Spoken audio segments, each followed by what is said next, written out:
This is Criteria.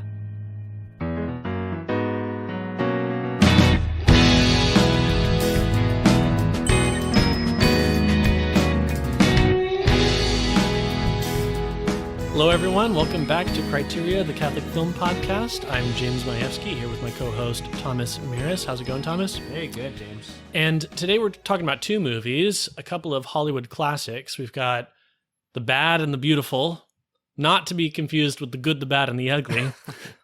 And then All About Eve. Yeah. And not to be confused with The Lady Eve. We just felt like it'd been a while since we watched some classic Hollywood. That's right, yeah. And so we were sort of thinking, what should we watch? And just as a matter of principle, you know, like if you're going to be a cinephile, if you're going to be watching movies and talking about them, you really can't go too long before sort of returning as a touchstone to like some golden era Hollywood studio flicks, you know? Right. Studio flicks, that'd be a good streaming service name for people who just want to make movies that are right down the middle. Well, so for better or for worse, or for bad or for beautiful, we chose these two movies. Yeah, and they've got some things in common. Yeah, they're both kind of about show business. And yes. this is a thread we picked up back when we were doing our series on film noir, and I think the second one that we looked at was Sunset Boulevard. And that got us sort of thinking about what are other like classic movies about show business. And now, in fact, we've even discussed another movie, at least one other movie about movie making, which is 8½, but that's a very different sort of thing. Sure. But you know, when we were doing our noir series, also, well, you mentioned The Bad and the Beautiful as something that we might eventually discuss. But we were also found ourselves talking about the theme of ambition, which comes up in these movies a lot, these show business movies, because we did Sunset Boulevard and then we did The Sweet Smell of Success as our third film noir selection. Yeah. And that's not show business, that's journalism, but kind of show business. Yeah, you know? It's publicity. Yeah. Right. And so we found ourselves talking about ambition, and ambition in a kind of a pathetic, loserly vein in both of those films. But these two movies are about ambition that is successful and some of the problems, you know, that arise there. And, you know, there's nothing like ambition as a theme for, you know, creating characters that are compelling, but you also kind of hate, sure, you know, in a movie. Sure. Because ambition, by definition, if it's successful ambition, there's something there in that person that makes them tick and that you're sort of fascinated by and drawn into. But also there's a kind of like, if that ambition is carried out in a, you know, less than conscientious way, then you also find yourselves, there's also something that, you know, your average person resents about, you know, the person who makes it big on the backs of other people. Well, you know, and it's also like I'm trying to think of like a classical archetype that captures this dynamic, and the first thing that comes to mind is Macbeth, and that's actually mentioned explicitly in All About Eve. But there is something kind of archetypal about this figure that is ambitious to their own ruin. And so both these characters, okay, maybe it's worth introducing the films a little bit. The Bad and the Beautiful. Directed by Vincent Minnelli, who's better known for, I mean, this is a decently well-known movie, but he's even better known for doing these very technically accomplished, sophisticated color musicals. I think both of the films we're discussing today are in black and white, but he did like An American in Paris as one of his best-known films, for example. And this came out The Bad and Beautiful came out in 1952. And it's got one of my favorite actors of the era, Kirk Douglas, among others. He just kills it. Yeah. And he plays a Hollywood producer, but we sort of follow his sort of coming to success from the ground up. So he's the son of a famous producer, but we sort of catch him at the beginning of the film after his father's funeral, and his father, you know, ostensibly had sort of died in disgrace in between hits, so to speak, and so he's kind of out of luck. He's down on his luck, and so we see him rise through the ranks through the stories, the sort of the recollections of three separate characters. Yeah. One's a director, one's an actress, and one's a writer. And so aside from being a kind of character study of this kind of this Hollywood producer who's basically a genius. It's also somewhat looking at how the magic is done in Hollywood. You know, it's looking at the whole process from all these different angles. And then you get something similar in All About Eve. You want to introduce All About Eve? Sure. So All About Eve came out in 1950. And this is a very well-known film by Joseph L. Mankiewicz, a well-known writer-director. His films are always like very heavy-duty writing vehicles, but also very skilled director. And he did so many well-known movies. I think he won maybe Oscars 2 consecutive years. This was the second one for Best Director, and the previous one was A Letter to Three Wives, I think is the name of the movie. I haven't seen it. But this movie won like 6 Oscars. Wow. Including, I think, Best Screenplay and Best Director. Wow. Yeah, the writing is killer. Yeah, there's just so many deadly lines in there. So Mankiewicz is a famed writer, director, producer. Actually, his brother Herman co-wrote Citizen Kane with Orson Welles, and he also wrote the Kansas sequence in The Wizard of Oz. He was, the first of something like 10 screenwriters who were brought on to work on various things on that film. Interesting. So the All About Eve is, whereas the Bad and the Beautiful is set in Hollywood, it's set in the world of film, and we kind of get, in a way, equal time with producers, writers, directors, actors. This film, actually, I guess it does give us the perspective of a writer, director, and actor in this film as well. But the Eve of the title is a young woman who is in love with the theater. This is a New York theater world film, and we kind of start with her. This is also told in flashbacks and voiceovers like the other film, but it starts with her getting a big award as this up-and-coming young actress, and then we go back to people's memories of her and how she's introduced as a theater fan to her idol, Margot Channing, right? Yeah. Who is played by Bette Davis. Eve Harrington is played by Ann Baxter. And then we get Bette Davis. Now, I know Bette Davis is a revered actress.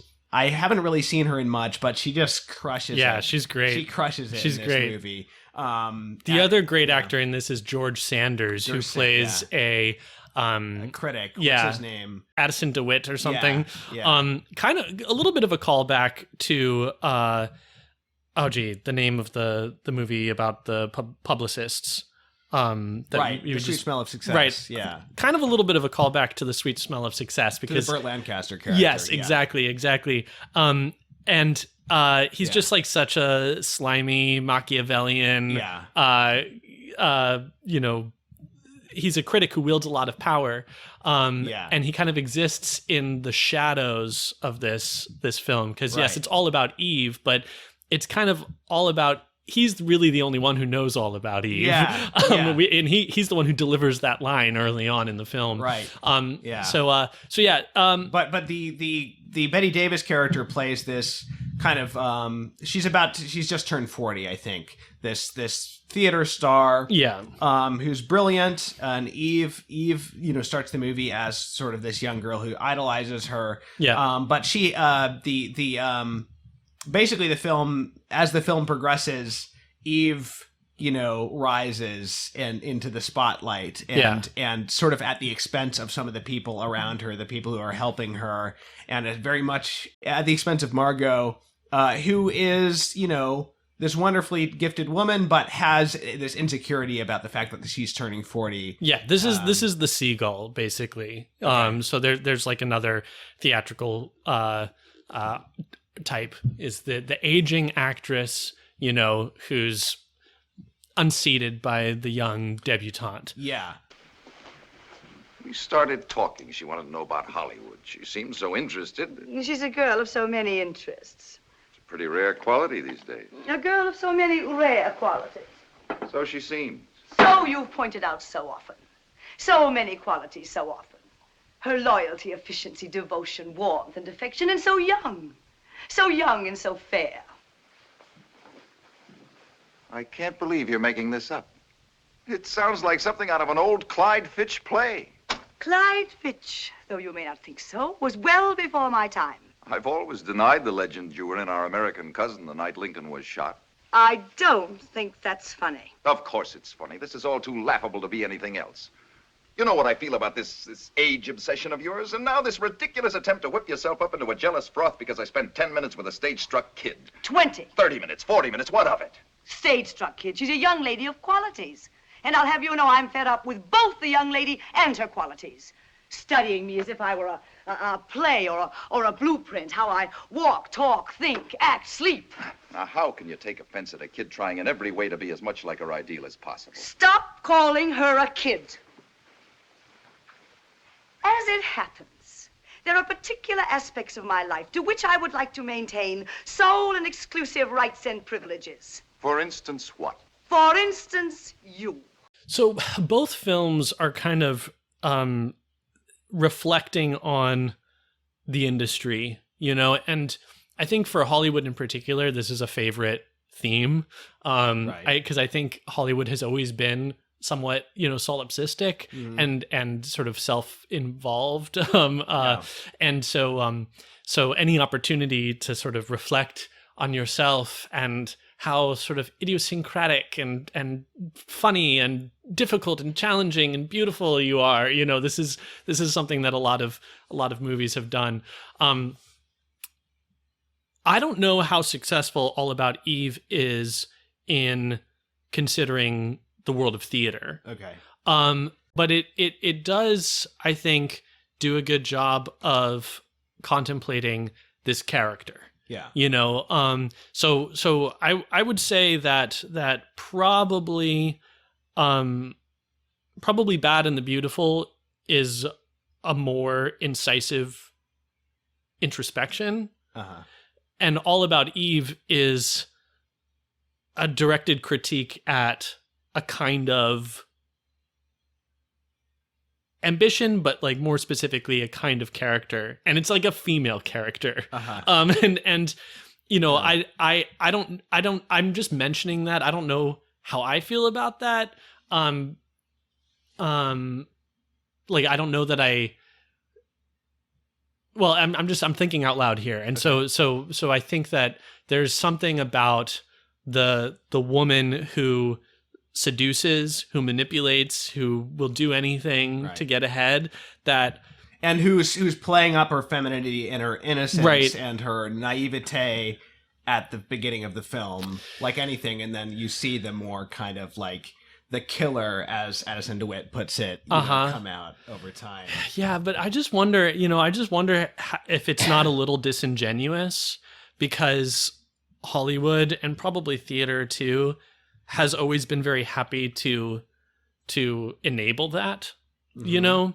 So it seems like it's a pointed critique, but that's why I'm not sure how I feel about it, because it's like, well, the industry itself, the gatekeepers, the people who wield the power to cast or to put into the spotlight, they're also manipulating from another angle, you know? Like, you wouldn't get characters like Eve who are trying to seduce if there weren't, you know, men who wanted to be seduced, you know? Yeah, but All About Eve, it does give us who comes out on top in the end. Really, it's Addison DeWitt. Yes. You know, it's the critic. Yeah, but even there, it's like the critic, he's outside of the, you know, so I think that... No, I can see that. And I think in terms of, you know, obviously Joseph Mankiewicz, both of these directors, by definition, and writers of these films, they know Hollywood better than they know the theater world. Yeah. And so I think both films are based on some real personalities in their respective worlds, but I can see why The Bad and the Beautiful feels more insightful about like how movies get made, and and there's the fun in just seeing that. I like All About Eve better as a movie, dramatically. Yeah. But I do agree with you that The Bad and the Beautiful is probably more like true to a certain world. Yeah, you know? well, because it's not not that I know the theater world, right, but it's not just the world, but it's also the personalities involved. I think that yes, in All About Eve, this kind of character certainly exists. You know, this kind of ambition and thirst for fame and power certainly exists.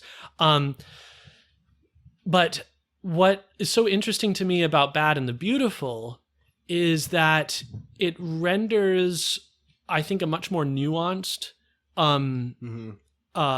characterization of its subject in the person of this manipulative and yet visionary producer.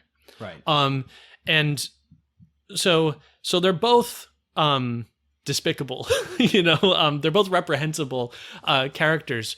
But I think that when we walk away from Bad and the Beautiful, we walk away more sympathetic to the Kirk Douglas character than we would to the Eve character. Yeah, I agree.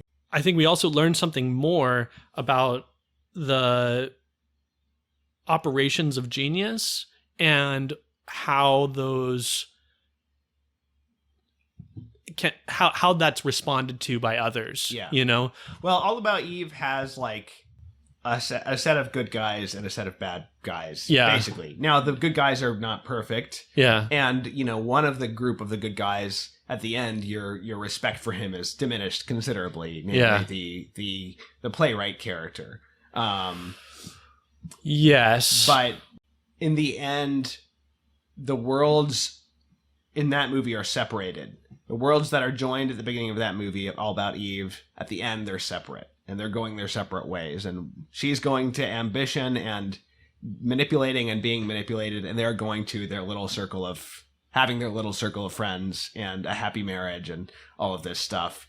In The Bad and the Beautiful, the way that the film ends is that they're all kind of still in the same world. You know, they're all at the end, you know, these three, so the director, the actress, and the writer, who have all been you know, manipulated and done wrong to by this producer. At the end of the movie, we find that they still are kind of drawn to him. They're still kind of, it's not like a conclusive ending, but they're still interested. They still want to hear what he has to say, you know? And so that feels very true to life. Yeah. I mean, both situations could happen, right? Yeah.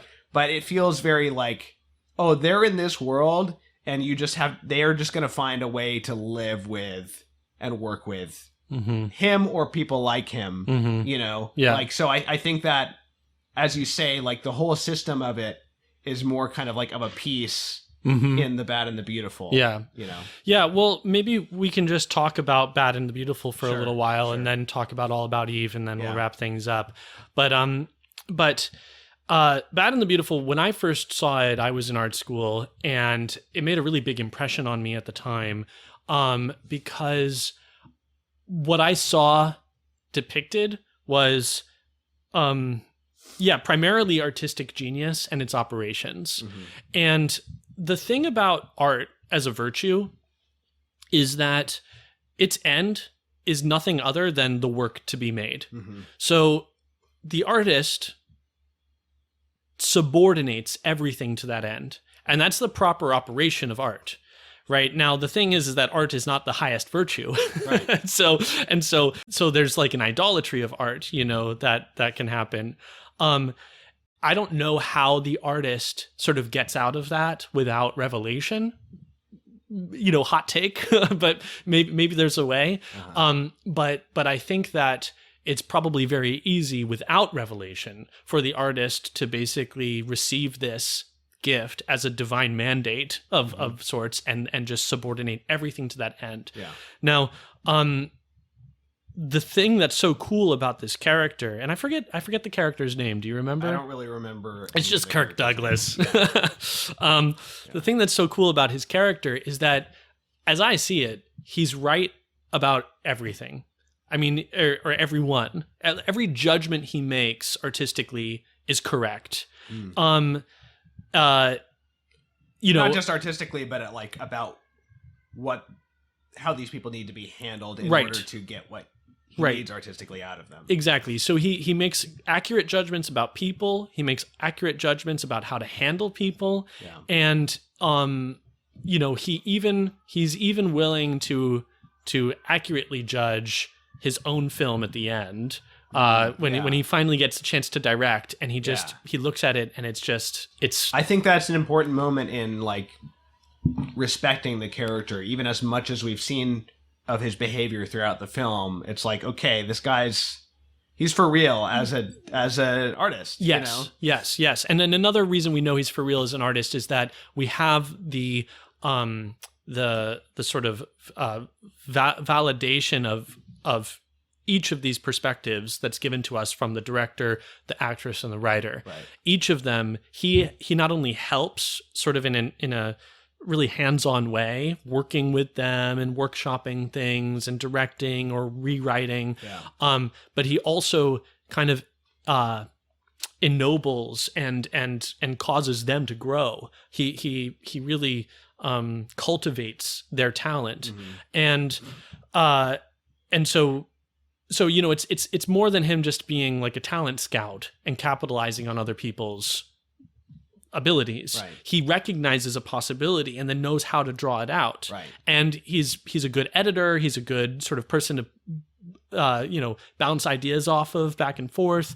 But it just exhibits such an intuitive understanding and sort of incisive judgment at every stage, even when he does end up directing and making what is in his own estimation like a piece of garbage. Even that, when we hear it described from other characters, it's described as him being in his element, that he was so patient and so able to work with people and authoritative and gentle, and we see like this man who's it's almost like we see this virtuosity unfolding.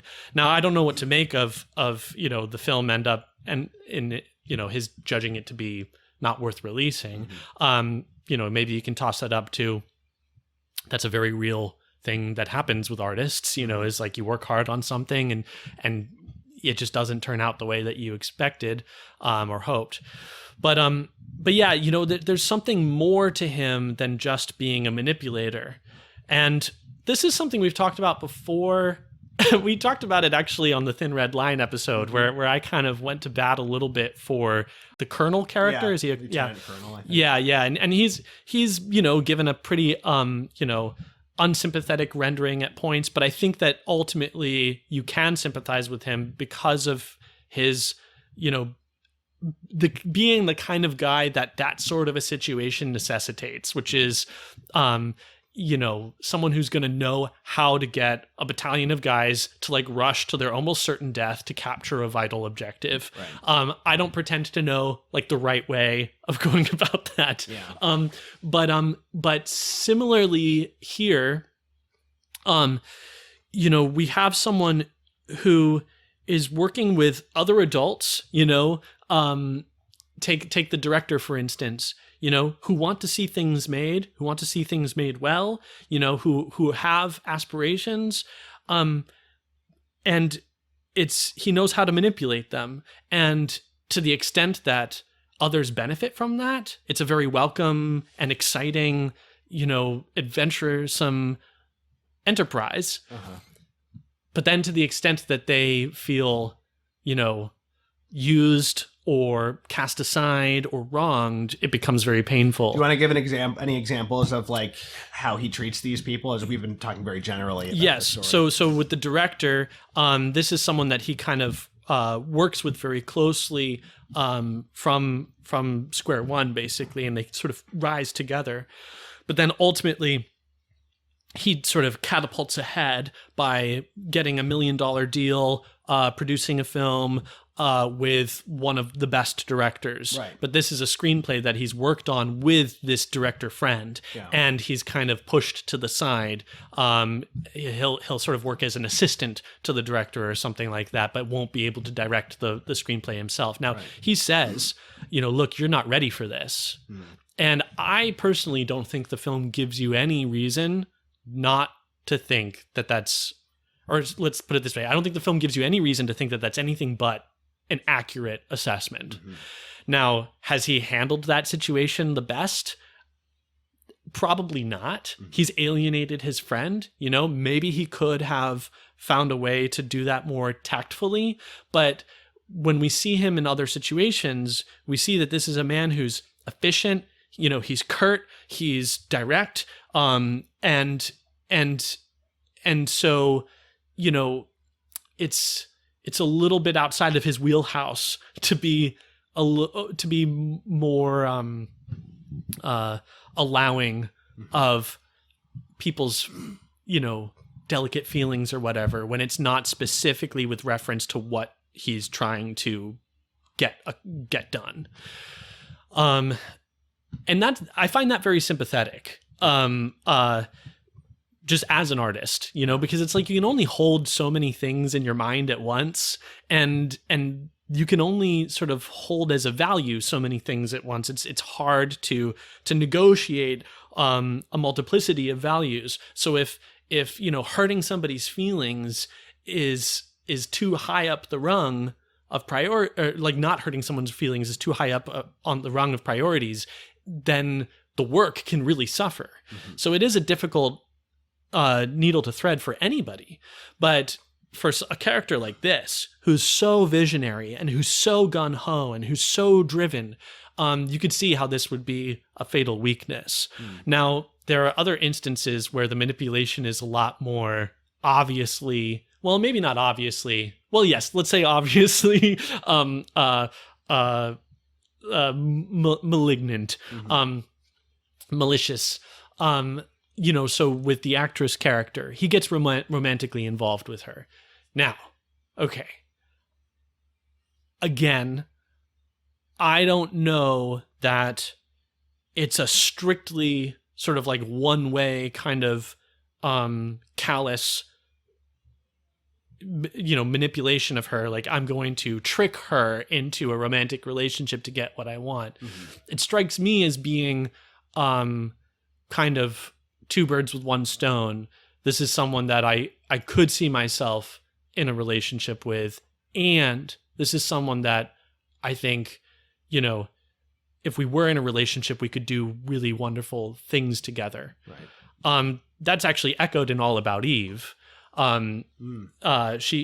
Eve wants to take the playwright away from his wife because she wants him to write great roles for her, and that together they would be this unstoppable force. I think that this is probably a not uncommon occurrence where romantic desires and ambitions, artistic ambitions kind of align, mm-hmm. And two people sort of get together in a way that's a little bit confused about what you know, what good is to be desired here, you know? Right. So anyway, he's clearly not able to reciprocate, to give himself in love to this woman, right? So when she does sort of accomplish for him what he needs accomplished, which is to be the star in his film, he does kind of implode and he retreats to, you know, something what he describes as cheap. He starts to see another actress. And that scene, man, that scene is just so, to me, this is the central scene of the film, where we get him at his most vulnerable. When she goes to his mansion, I guess, you know, it's his father's old estate, and catches him in this, what the outburst that we get of anger from him. Yeah. Maybe I'll play that scene in the it's great. episode. Oh, dude, Kirk Douglas is just killing it in that scene. I mean, he is just totally like bombastic, you know, but not chaotically. It's like very pointed. It's very direct and sharp. Georgia, I have to be alone tonight. After a picture's finished, something happens to me. It's a feeling of letdown, of emptiness. It's bad. It gets worse. I can't help it. I know. Sid and Harry have told me about that. Oh, but tonight... I only depressed you. I want you to go back now. You've got vows to take. Take them. Darling, I was afraid you might be angry or resent my coming here, but I had to take that chance. Why, right in the middle of everything, suddenly I knew one thing so clearly. The party is where you are. Depressed or gay or angry or tender or in any of your moods. I know them all. Georgia. Oh, let's have our party, darling. We've got so much to celebrate. We'll ice the champagne and we'll light the fire and we'll put on the records and dance and I'll help you pull yourself out of this the way you helped me. Well, give me that chance, darling, please. Please, don't shut me out, please.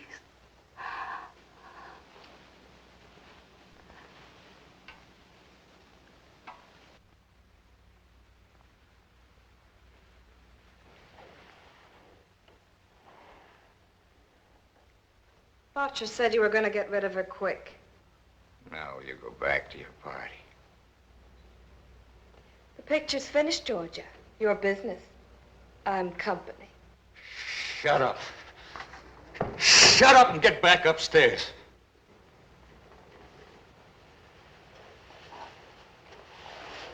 Oh, I forgot to tell you, Georgia. I saw the picture. I thought you were swell. Good night, Georgia.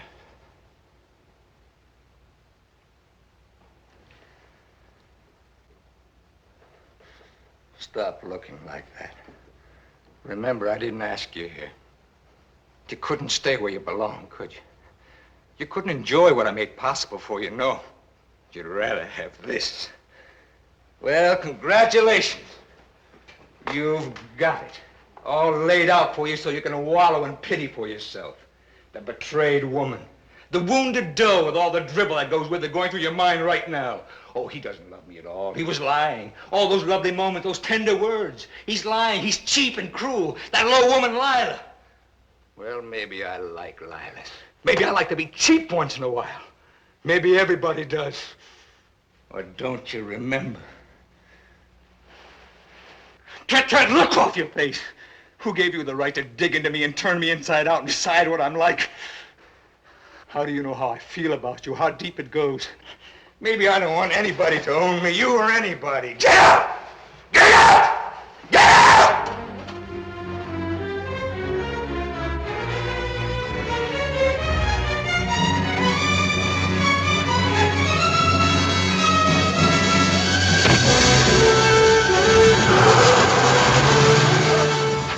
It's like he's indignant on being judged by her, but we also see in that his fearfulness at opening himself up to her, that this is someone who probably deeply hates himself, such that when we get to the third story, right, the third story is with the writer, and a kind of friendship develops between the two of them. They go out to a cabin by the lake to do some writing together, and we see this Kirk Douglas character out fishing, and kind of relaxing, and then they're working together on pages.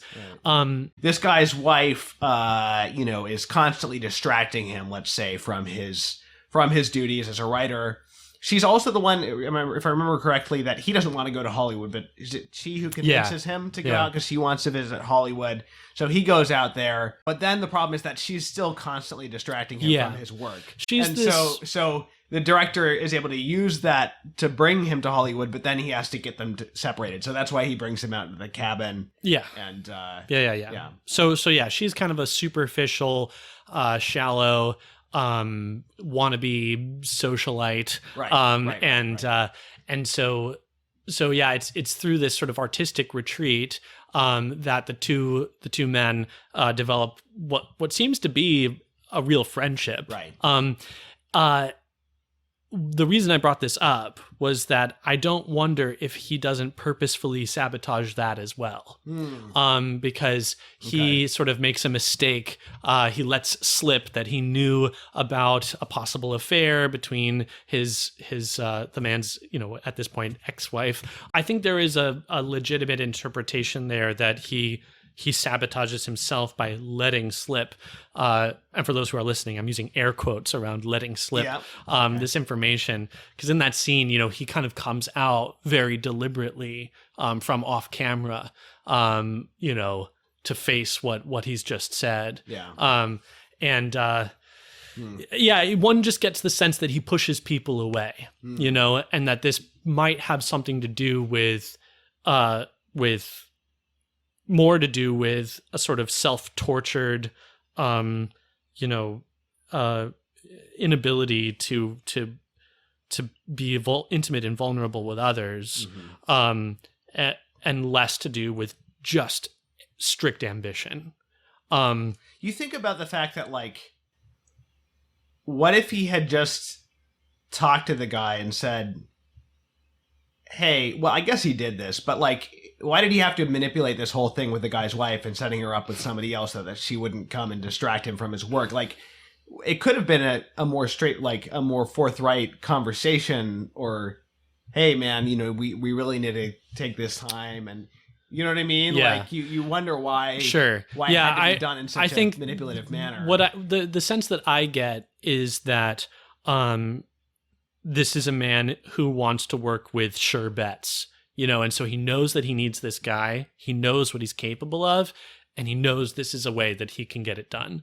So whereas, you go to someone, you talk to them, maybe his sense was that just wouldn't have worked. But even if it had, it might not have been as, convenient, or quick as what he needed. Right.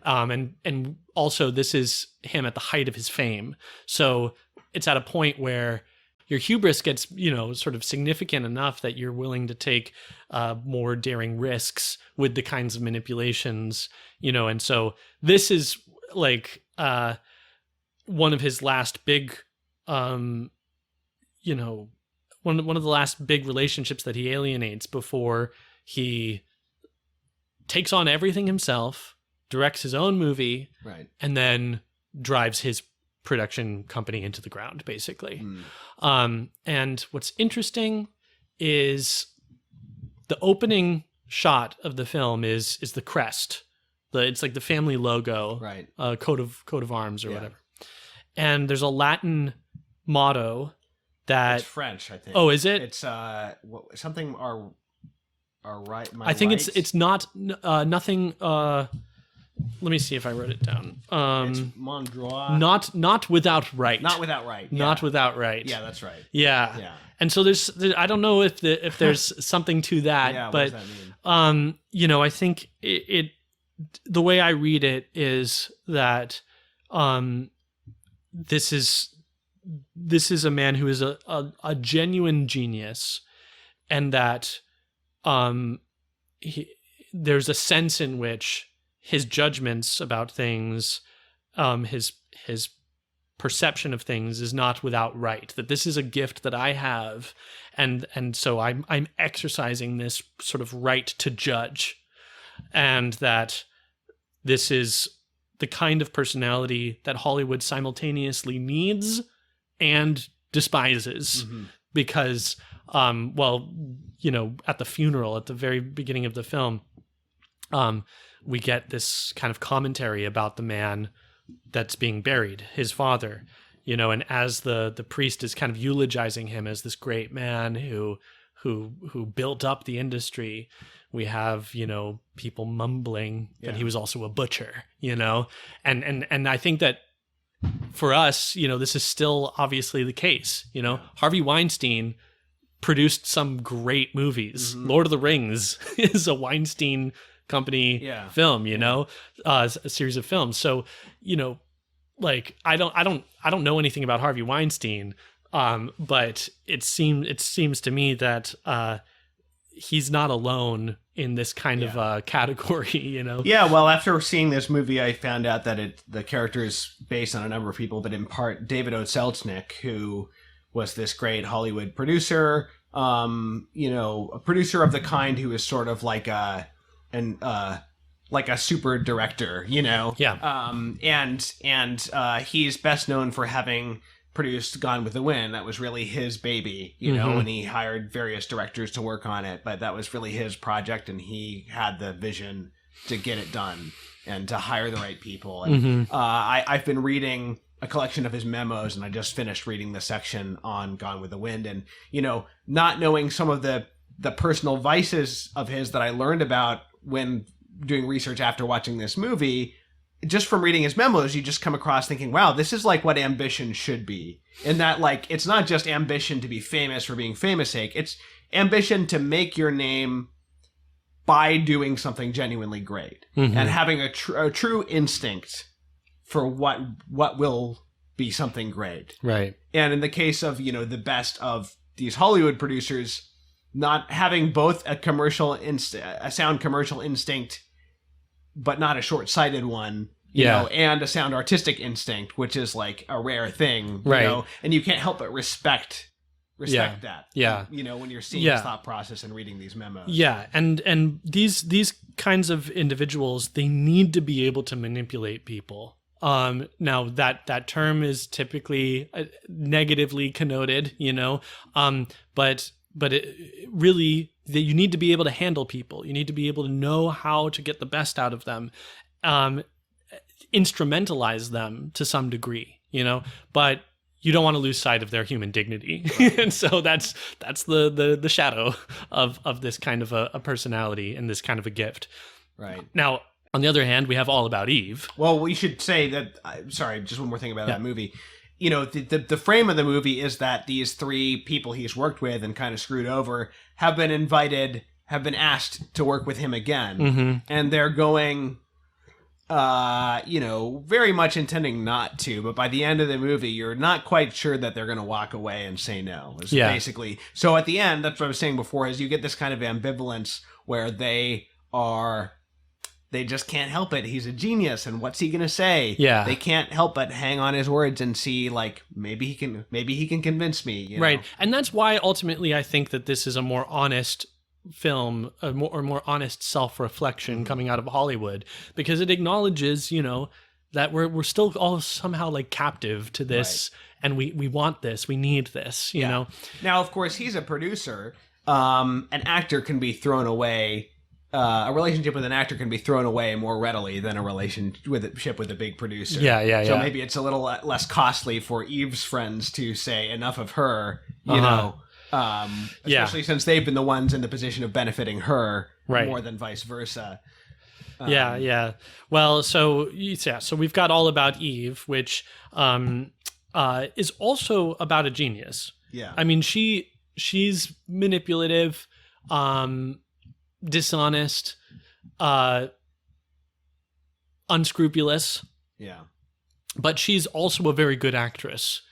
You know, every time she does something, everybody is unanimous in their judgment that this was a revelation. Right. You know? And so I don't think the film gives us any reason not to think that she is what people say she is. Right. Which is one of the greatest actresses of her time. So, although one thing I find myself wondering about the nature of her acting ability is that she's basically acting all the time. Yes. You know, and one thing we find out about her earlier in the towards the end of the movie is from her past, and that she's always been this kind of manipulator, even outside of an artistic context. Mm-hmm. And so, you know, that makes me ask, like, is it her artistic ambition that's really propelling her to do these bad things, or is it just that's who she is? It's more of a general ambition that to step up in the world any way that she can. Right. You know what I mean? Right. Like it's not. And when she talks about wanting to be an actress, she talks about the applause, basically. Mm-hmm. She's not really talking about. I guess she does talk about having been, in love with her imagination and stuff as a kid, but that's all part of this fake story that she's making up. So, so you wonder if is she a good actress because she's an artist or because she's like a sociopath? Yeah. Well, I think that probably the rendering, of this character is ultimately significantly less sympathetic than it is and nuanced than it is in Bad and the Beautiful. Right. But as an actor myself and as someone who's known plenty of actors, I think that there are a lot of things that ring true. Yeah. It is true that the applause is intoxicating. And not, I don't know, it's not always in a sort of crass, like like popularity contest sort of way. There is something that's just kind of like beautiful about like what has just happened together, so for me, like the applause, I've always felt like the applause is mostly for the audience because it's this opportunity for the audience to really contribute. Like we've all been through this experience together, and now you can actually voice how you're feeling, which is why I'm like so not with like sidebar, Snapping or the automatic standing ovation. Oh yeah. Because a standing ovation it means something. Yeah. That moment means something. Well, for the listeners, we're talking about the fact that at least in our world, in our experience, when we go to see plays or many different things here in New York, it seems like every play you see gets a standing ovation as a matter of course. I don't know how that happened. But. Well, it's just inflation. You know what I mean? Like it's just inflation. But the way I see it, it's like this opportunity for now you can actually sort of be involved and speak, throw your voice into what's just happened, and so it's kind of like a wonderful moment. I'm sure every high school student who's been in a high school production gets this, like that feeling of after opening night and and then going to IHOP afterwards or something, like it's just good to we did something, and everybody's excited about it. And so there is like a magic to that moment. Now, can that magic easily be sort of like subsumed, and sort of forced into like a selfish funnel of like, well, this is all about me. Yes, of course, but does that make the initial kind of like recognition of the beauty of this moment? I think that's still like a correct intuition. So that rings true. And then, the inability to kind of, parse what who am I, because this is something that comes up too with, of course, Eve's acting all the time, right? She's manipulating people.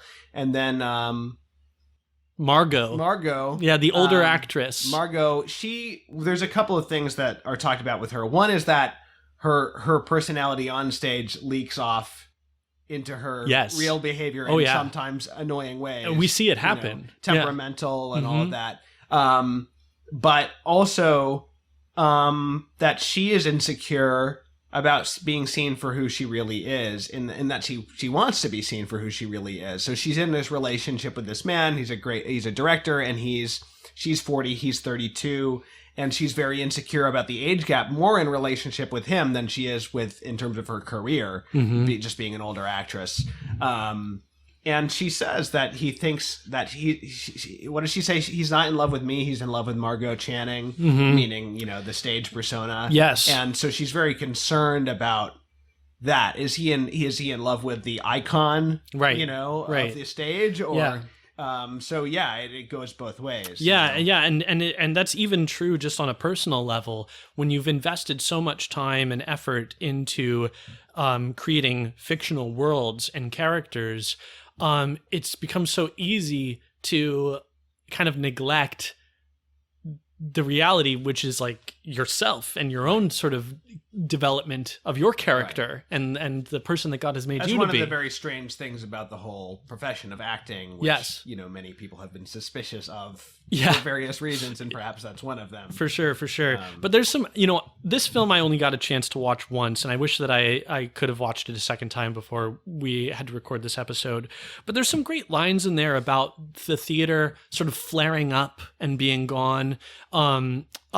This is that I think that it's something said about, it's in the context of like so much of not just, what's on stage, but is in the world of theater kind of passes, and that's certainly true. We had a term for it called showmance, when two actors would get together, romantically for the duration of a show. Yeah. But even sort of like conceptions of yourself, and I think every actor can relate to, maybe a period of time when you're booking gigs and you're doing a lot, and then you're all of a sudden not, and there's this emptiness, like, well, who am I? What's going on?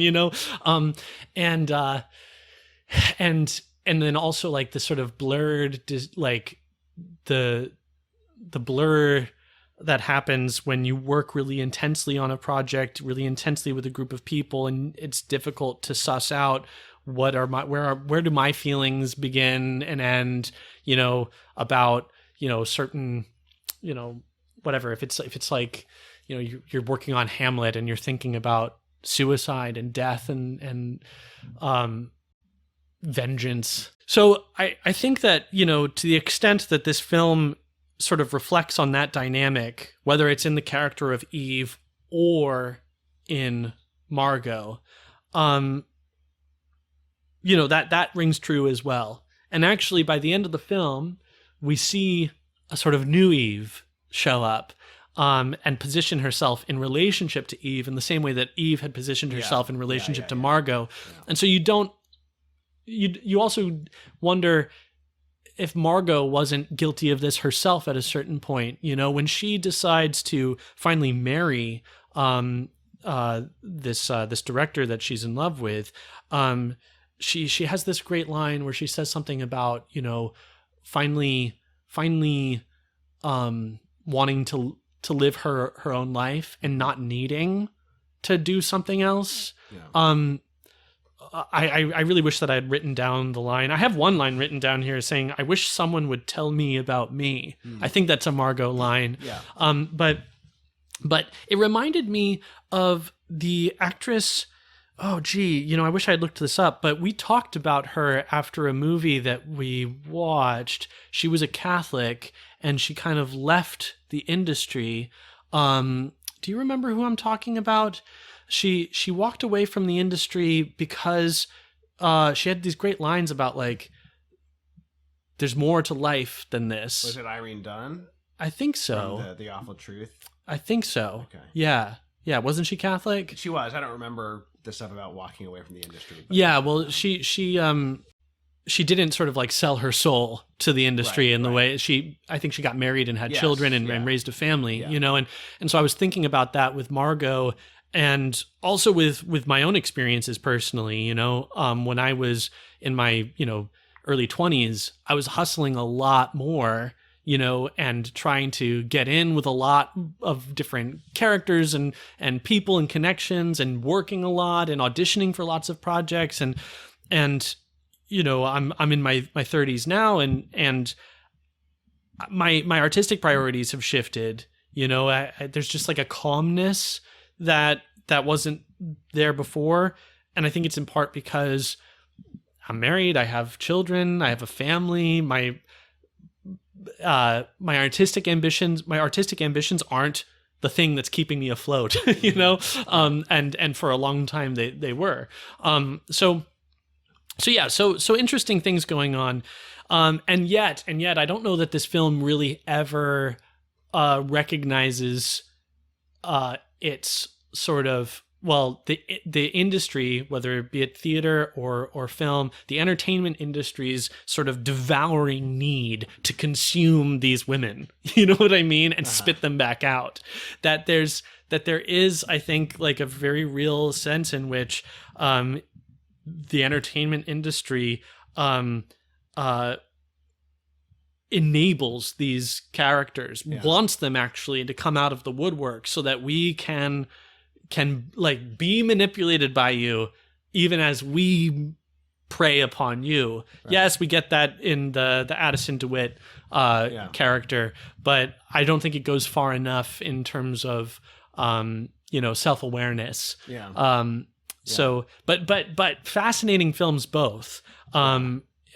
Seen as commentaries on dynamics that are involved in making unreality, And All About Eve just has these great characters, these great lines. It's so chilling the way that Anne Baxter plays the character, because she really does seem sweet and innocent and pure and naive. And then at a certain point when you already see it coming, but this first scene where she truly suddenly she's trying to seduce the director. She's trying to seduce Margot's boyfriend, and she suddenly is cocky and assertive. And, it's and she fails, thankfully, and you're cheering for the boyfriend, but it's suddenly it's really chilling. You know? It's almost something out of the end. You're rooted, even though the situation is horrible with her and the manipulative critic who says you belong to me now. Part of you is kind of yes, she's getting her justice. Right, totally. They're perfect for each other. Totally. Yeah, there's moments that feel like they're straight out of a Hitchcock psychological thriller, where it's you expect the next scene to be Eve brandishing a knife or something. Right. And when she loses it in that scene with she's finally screaming and, her facade just breaks down. Okay, George Sanders as awesome. The theater critic is so good, and we're gonna see him again when we finally talk about Journey to Italy. That's him and Ingrid Bergman, right? In Journey to Italy. Oh man, I can't wait till we talk about that one. But he's so good here as the cold, calculating, talk about killer, right. theater critic. There's a personality but he's also the guy who is has the most all-encompassing vision of this world that we're in. Yes. And so he gets these biting observations. Yes. And things like that. Yeah. I was just about to say that there's another kind of character that the industry loves to hate and hates to love. Very love-hate relationship with certain critics. Right. But yeah, he sort of emerges as the master of puppets. The master puppeteer at the end. He's sort of he's not only someone who can give a review in a newspaper, but he knows people in the industry. He goes to the parties. He knows the actors. He knows the producers. So he can, if you're an aspiring actor, he can introduce you to a director. Yeah. Or a so he sort of oversees her ascendancy. Yeah. And then ends up blackmailing her to essentially be his mistress. Right. And yeah, so it's but since she's already tried to blackmail other people. We don't sympathize with her very much. Right. But it is a pretty bleak, commentary on the whole sort of interlocking schemes of manipulation. But you're glad when Margot and her guy get together. Yes. And that, Eve doesn't ultimately succeed in just totally ruining all of these relationships. Right. But do you have any favorite Margot lines? Or moments? Gee. What does she say? Buckle up. The general atmosphere is very Macbethish. What has or is about to happen? What is he talking about? Macbeth. We know you. We've seen you like this before. Is it over or is it just beginning?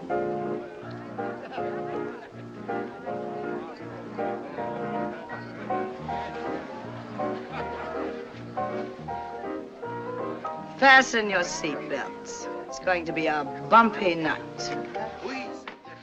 The line is so cliched, but just the way she throws it down into the room is so masterful, Yeah. So a great film to watch, I think, for actors, but Kirk Douglas too. Kirk Douglas is just such a great film actor, because to me he exemplifies this perfect synthesis of cinematic presence, and sort of just command of the frame. He doesn't have to do anything, and the theatrical bombast, but in a way that can be contained for the screen, you know? Right.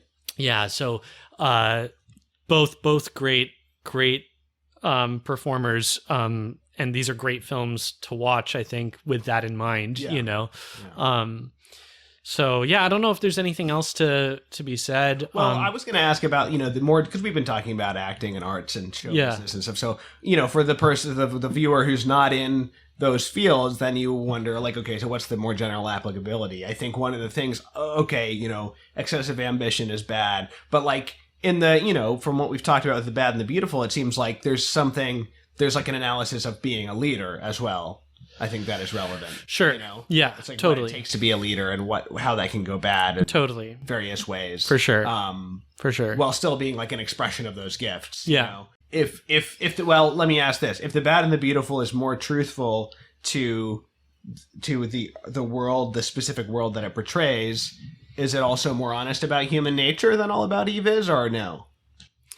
Yeah, I'm not sure. I think All About Eve definitely, like, it pops harder in some ways, right, right, and that's right. because we've got like this sinister character, and like, it's great as a movie. Yeah, I think Bad and the Beautiful is probably, it can also be said to be more honest about human nature, because even in the way they respond to this producer, is not wholly without guilt, I think. For instance, like the director cannot hear that he's not ready to direct this film, and that might be a fault on his part. The actress isn't willing to go to that dark place with the Kirk Douglas character. She's not going to stick it out with him in his brokenness and sort of fight for him there, right? So that's a fault on her part. Yeah. And the writer is blind to how this toxic relationship that he's in, this toxic marriage is, inhibiting him. Now, when I say that, I don't mean he needs to get out of that marriage. What I mean is that he needs to like correct things that have gone wrong in that marriage, and primary among those has to be the sort of clear boundaries of what his work as an artist requires. Yeah. I do kind of wish they would all just sort of say, you know what? Yeah, we are going to work with this guy because he's broken, he's flawed, just like we are.